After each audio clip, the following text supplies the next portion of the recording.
Morning has broken, my windows are open. Wanna feel the wind blow through my hair.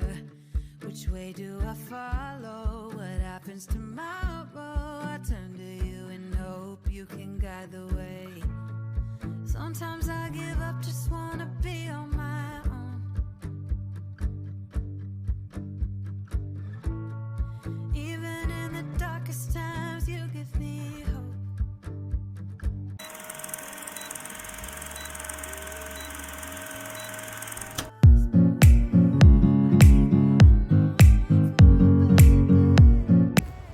Hello mga ka-dears in Canada, welcome back dito sa ating channel. At ayun nga, bago ang lahat gusto ko muna kayong batiin ng isang magandang araw, tanghali o gabi man. Kung nasan man kayong panig ng mundo ngayon mga guys, binabati ko kayo.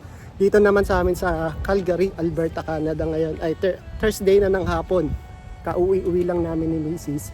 At ayun, naglalakad tayo papunta dun sa mailbox.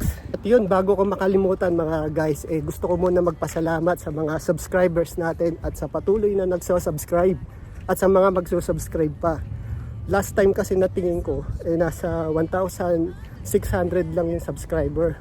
Tapos, recently, naging 2,400. Kaya sobrang na-appreciate ko yung pagsuporta nyo dito sa munti nating channel. At sana patuloy nyo suportahan. At ayun, sobrang na-appreciate ko talaga at maraming salamat.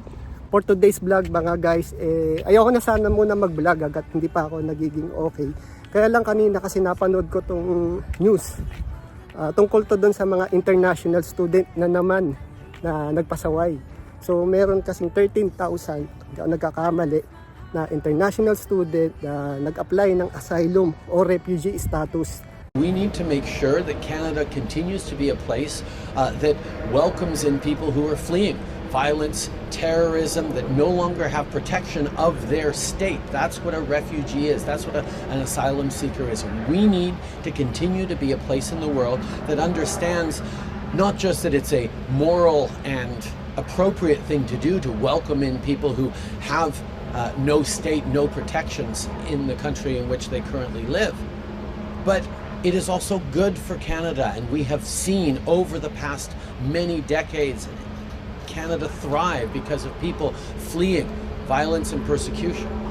But our capacity to do that means we need to properly be able to identify who needs most help, who is there as a true asylum seeker, and use other people using the asylum path as a shortcut to gain Canadian permanent residency or citizenship is something that we need to continue to push back against. And that's why we are defending Canada's openness as a country by ensuring rigorous processes that are fair and respected. That's how Canadians will remain confident in being a country that is open to people around the world at a time where many around the world are turning backwards. We saw over the past years both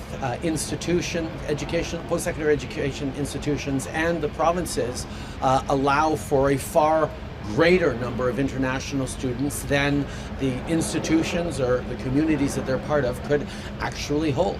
And that is why we have made significant steps to make sure that both the absorption capacity of these international students in the communities in which they live is respected, but also we were seeing, unfortunately, a lot of international students being exploited in Canada instead of getting the education and the opportunities that they came to our country for. So making sure that the system is rigorous continues to be a significant priority for us. So ayun nga mga guys, kanina nung napanood ko nga tong news na to o tong video na to sa YouTube, wala lang, napaisip lang mga guys na grabe talaga kadesperado yung mga ibang international student na gagawin talaga nila yung lahat para lang makapag-stay dito sa Canada. Actually, nitong mga nagdaang, siguro aware naman tayo nitong mga nagdaang linggo, kaliwat kanan talaga yung pagbabago na nangyari, na inilabas ng Canada, ng Government of Canada tungkol sa mga visitors, mga temporary workers, at syempre kasama doon yung international student.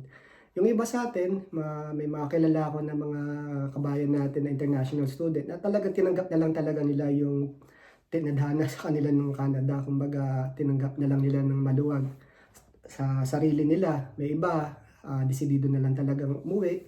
At ayun, talagang ganun talagang ganun ang buhay. Wala namang may gusto nun. At ginawa din naman nila yung part nila. Kaya yun, tinanggap nila ng maluwag, move on, kumbaga. So yun nga mga guys, tama kayo nang narinig. No? May mga international student na nandito na sa Canada, nakarating sila dito for how many months, tapos nag-convert sila as refugee, nag-apply sila ng status as refugee or asylum. Yun nga, bago ang lahat mga guys, siguro alam nyo kung ano ibig sabihin kapag tinawag kang isang refugee.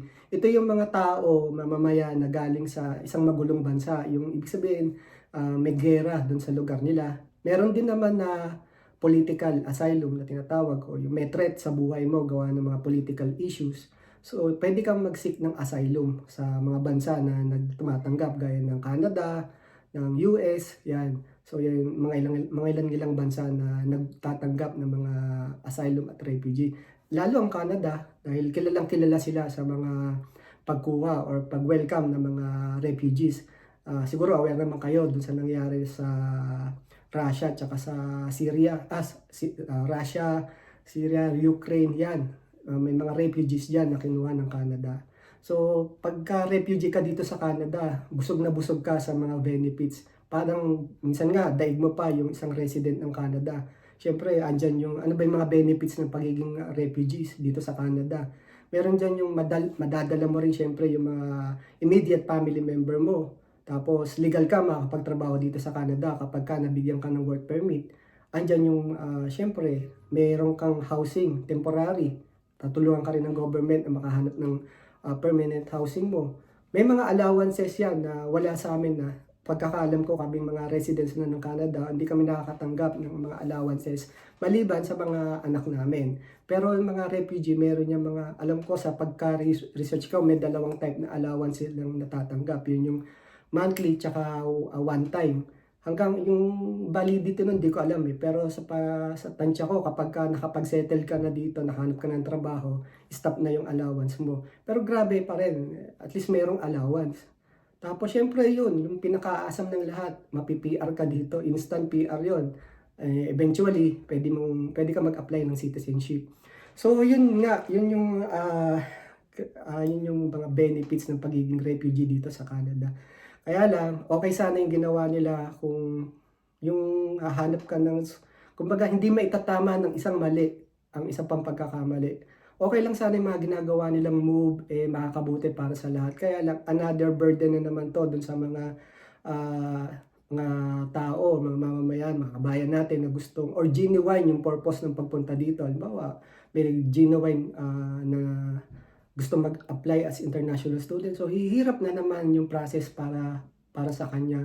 Kumbaga, damay-damay na naman ulit. Tapos, syempre, yung mga mga refugees, yan, isa pa, sila maapektuhan. Ibis na ayos naman na yung buhay nila, pati sila, mahirap na nga doon sa bansang panggagalingan nila. Pagdating dito, hihirap na naman dahil sa mga screening na gagawin ng Government of Canada. So, yun nga, nakakalungkot lang isipin na may mga desperado talaga na, ayan, mamamayan, hindi ko lang alam kung anong nationality. Yung gagawin talaga yung lahat para lang makapag-stay dito sa Canada. At syempre nga naman, who knows, di ba, kapag ka na-grant yung kanilang refugee status, kung pinagbabayad ka as international student ng triple or 3 times na binabayaran ng mga Canadian, biglang bababa yun, magiging kapresyo na lang yan ng binabayad ng isang permanent resident dito sa Canada at Canadian. So, ganun. Tapos, meron ka pang mga benefits kompleto para ka na rin talagang isang resident ng Canada. So, yun nga mga guys, siguro naman walang mga Pilipino na nakasama doon sa mga international student na nag-apply ng refugees or asylum status dito sa Canada. Naniniwala ako na walang Pilipino na gagawa ng ganun. Kahit siguro nahihirapan tayo, babalik na lang tayo dun sa pinanggalingan natin kaysa, nakakahiya kasi, biruin nyo, magsisinungaling ka sa bansa mo para lang kupkupin ka ng Canada. Parang hirap lang isipin na maaati mong gawin sa sarili mong bansa yung ganun. Nasisiraan mo para lang dito sa Canada. Para lang ipagpalit mo dito sa Canada. So, yun lang yung aking maikling point of view doon sa napanood kong news na guys. yun, siguro kailangan natin muna magpahinga para umokay na yung baradong ilong natin. At ayun, sa susunod na vlog na lang mga guys. At yun, have a nice day and God bless everyone.